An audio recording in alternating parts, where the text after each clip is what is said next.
Hi there, and welcome back to Hopeful Homeschooling. Today we're going to be talking all about planning. So hopefully if you've been kind of following along with my videos, you have a good idea about what style you're choosing to homeschool in based on your family's needs and your personality and what you value in education.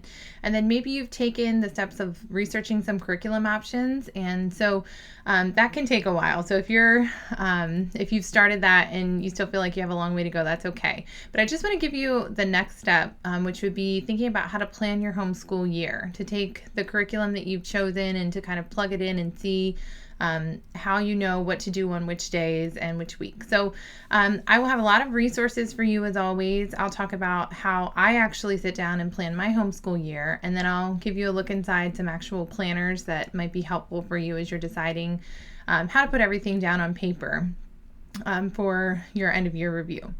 So, all right, let's go ahead and get started. When sitting down to plan your homeschool year, it's important to think about your options. So remember that you have plenty of freedom and plenty of flexibility in how you plan your days and your weeks. So these are the type of...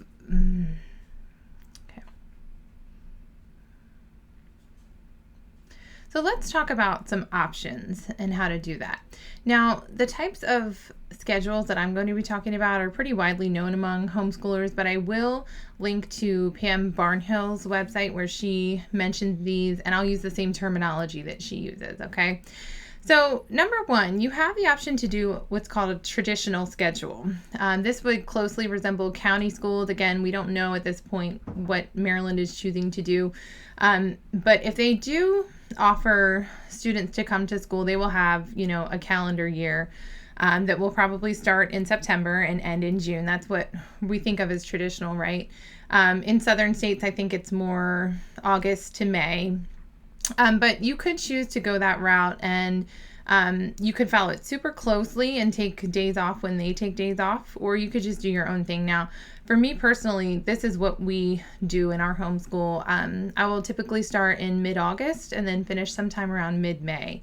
And I obviously wouldn't take the Jewish holidays because we're not Jewish, or the professional development days. But instead, I take weeks off, and I'll talk about that in a minute. Okay, so you could make your Christmas breaks longer if you wanted to, or kind of take a week as needed. So the next type would be year-round homeschooling, and that's pretty much exactly what it sounds like. You just go year-round. Again, you have a lot of flexibility to take breaks when you need them, but you're not taking like a 3-month break in summer to just not do school. You're constantly doing schoolwork with breaks, and so some people choose to do it that way. The next would be that you could follow the calendar year. Some people choose to homeschool and start a brand new grade level in January, and then again, maybe they homeschool year round, or they take several breaks throughout the year. They probably take the month of December off. But you can choose to do it that way.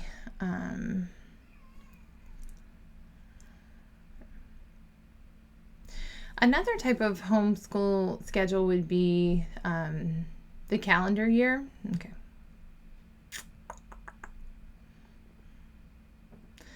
Another type of homeschooling schedule would be just to follow the calendar year. And so what that would look like would be probably starting a new grade level for your children in January, and kind of homeschooling throughout the year, but taking breaks as needed. And then you would probably take the month of December off, almost as kind of like your summer break equivalent, and then just start again in January. And as far as I know, there are no issues with doing this in Maryland. I don't know what state requirements would be elsewhere. But again, that might be a good option for you if you feel like you're not ready to start homeschooling in the fall. I mean, honestly, you can start whatever month you want to start in, and just explain to whoever you're reviewing with that you've still gotten the curriculum in, or you've still done your regular and thorough instruction. And then the last type of homeschooling schedule is known as Sabbath schooling. And I do this as well. So I do kind of a combination between traditional and Sabbath because of when I start the year. But Sabbath schooling would mean that you school for 6 weeks and then you take 1 week off. And so this is helpful for me because if I know of like looming house projects or whatever else that I just feel like I haven't gotten a chance to get to because of homeschooling, I know in my mind that there will be a week built in where we don't do any schoolwork and I can get to those projects. The other thing that makes this fun is that it's just a break for your kids and you can plan fun things during that time too. So I'll share with you my planning sheets and schedules here in a few minutes, but the way that I plan is usually there's like a nice fall break in October, like early October, and that's when I try to do the fun things like going to the pumpkin patch or picking apples, doing fun things like that kind of get pushed to the side or forced into the weekends. You don't necessarily have to do those things on the weekend when you're homeschooling. And so I do that, and then I take a long break at Christmas because that's about 6 weeks out from October. And then usually one around Valentine's Day, which you don't really need a week to celebrate Valentine's Day, but it's fun to do that. And again, it's like a built-in break, and then a spring break or an Easter break. And then by that time, it's time for summer for the next 6-week break. So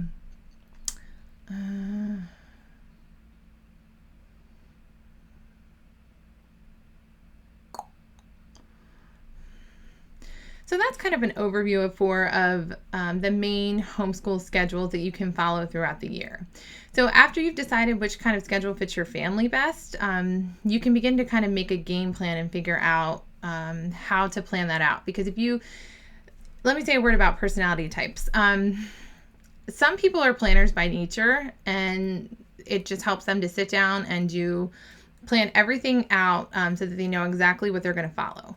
Some other people are a little bit more relaxed or spontaneous or aren't as concerned with the planning. They kind of fly by the seat of their pants. Now, I used to be super type A and would want everything on paper and planned out down to the last detail. And I don't know why I've changed over the years. Maybe it's because we've moved so often, or just having 4 kids, it's not super practical to plan everything down, and it just kind of sets me up for disappointment. So I tend to lean more on the side of just kind of figuring out as you go along.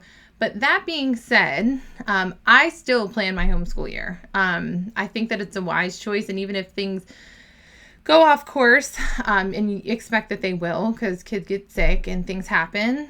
Who saw the coronavirus coming, right? There are things like that that come up that throw us off, but it's still good to have a plan and kind of a spine for your year so that you're not just going back to the drawing board every time something comes up.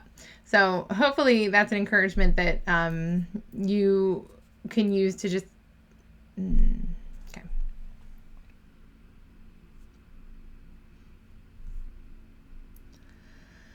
Okay, so let's talk about planners. I mentioned before that the umbrella that I use requires us to write down in a planner what we've actually done.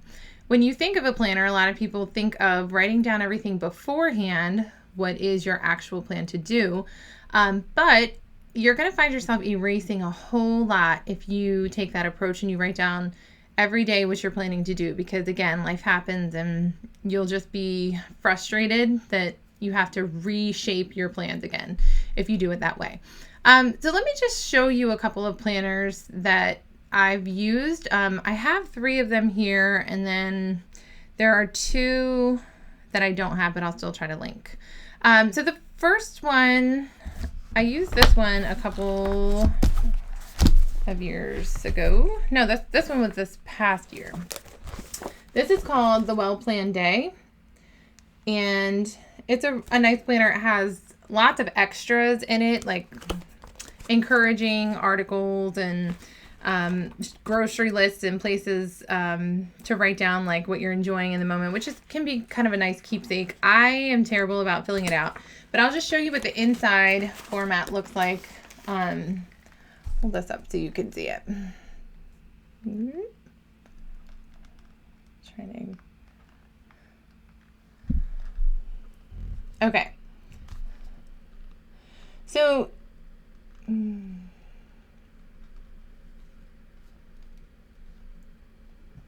gosh.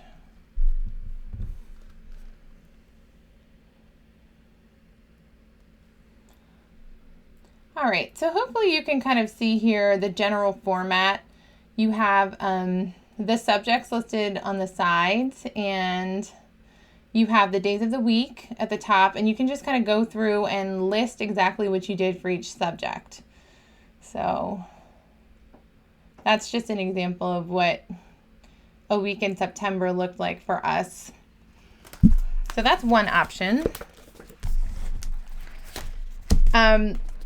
The next option I will show you is what I'm planning to use for this upcoming school year. So I obviously don't have experience with it yet. I was actually surprised when it came. It is thick, and I was kind of taken aback by that because, like I said, I'm not very good at utilizing these to their fullness. Like, you could really plan well with these, but I'll show this to you anyway, and I'm hoping that it'll be a good fit. It's actually called a simple plan, which is why I was like, whoa, I wonder why it's so thick.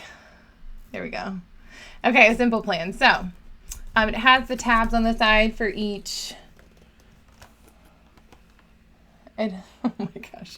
It has the tabs on the side for each month here. And then I'll just open up and show you what a weekly plan would look like. They're obviously all blank, but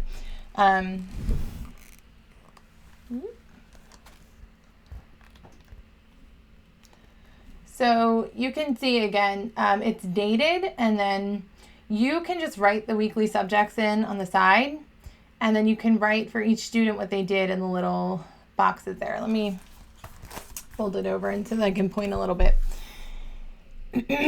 So yeah, up here you have just like the notes column that you can use for whatever.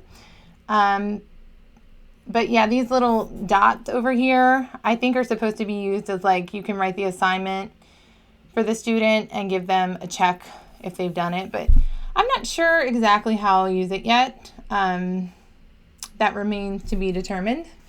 But that is just another example of a planner format. This one right here, I actually got a Fab Fit Fun box. And it's really thin and simple, but it has a really pretty cover, and it's from TF Publishing. So I don't know if you could just order this online. I'll look and see if you can and put a link in. But I thought it was really nice too, and I plan on hanging on to it for next year. Here you have a semester overview for each month, some blank pages, and then the actual planning pages are similar to the others. They look like this, with the days of the week listed here. And then you would list the subjects at the top where it says class period. And then you would just write what your child does in each block. So that's that. The planner that I used the first year is somewhere in a closet in where I keep all of my kids' homeschool stuff for the year. But it's called the Happy Planner. Now, it's pretty popular. You can buy them on Amazon. You can buy them at Michael's with a coupon, which is what I've always done in the past. But they have different versions, and the one that I used was the Big Happy Planner. And it's similar to really all of these, except it doesn't have lines. I remember being a little bit bothered by that. I think they're just blank boxes for you to write whatever you want with, which it can be a benefit because, you know, you can use it however you want. But that's another option, the Big Happy Planner. And then there was another cute planner on Amazon that I found that looked pretty simple and similar to this one, but I didn't buy it because I already have my planner for this year. But I'll link to that anyway, just so that you can see it. So again, I go ahead and just write what we've actually done on each day. And that's how I use my planner. So that leads us to talk about, well, how do you actually plan once you've chosen your curriculum? How do you do it? Now, I'm going to share with you a couple of resources. I'm not, being reimbursed in any way for these. So I just want to try to give people ideas and options. So don't feel pressured to spend money on a course. But if you do have money for a course, I'll give you two options here that I think would be really helpful, especially for new homeschoolers, because they don't just teach you how to plan. They kind of walk you through more of what I've talked about, like the curriculum and methodologies and that type of thing. But they are from more seasoned homeschool moms, people who have done this a lot longer than I have. So it might be worth your money. The first I'll share with you is one that I have not used, but it's from Pam Barnhill. And again, she's just lovely and a professional in all the homeschool things. And And so I'm sure that it's quality. I'm sure that it's good. I can't speak to how easy it is to use, again, because I haven't used it. But I'll link to the bottom, but if you look at her website, it's called Plan Your Year, and it costs $89. And that includes video modules, some editable forms for you, and I think it even has a book. So that's one option. Now, if your budget is smaller, I'll share with you what I used that I found a couple years ago, and I love it. It costs $25, but it's called the Lovely Homeschool Course, and it's from a girl that did a podcast that I really used to enjoy listening to. Okay, I'm gonna back up and start talking about the Lovely Homeschool Course again. So we were gonna cut this after I talk about Pam Barnhill.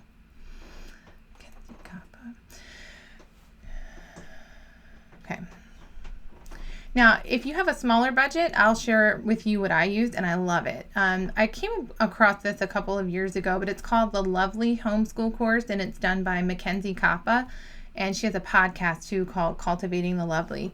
But I would highly recommend it for anyone, especially new to homeschooling.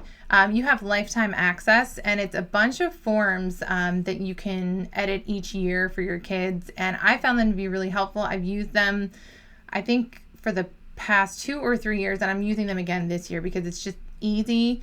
And I'll show you here. This is my plan from last year. Okay, so I'll show this to you.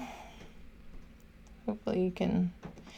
Okay, and so it has the name of the child and this school year at the top, and the dates down the side here.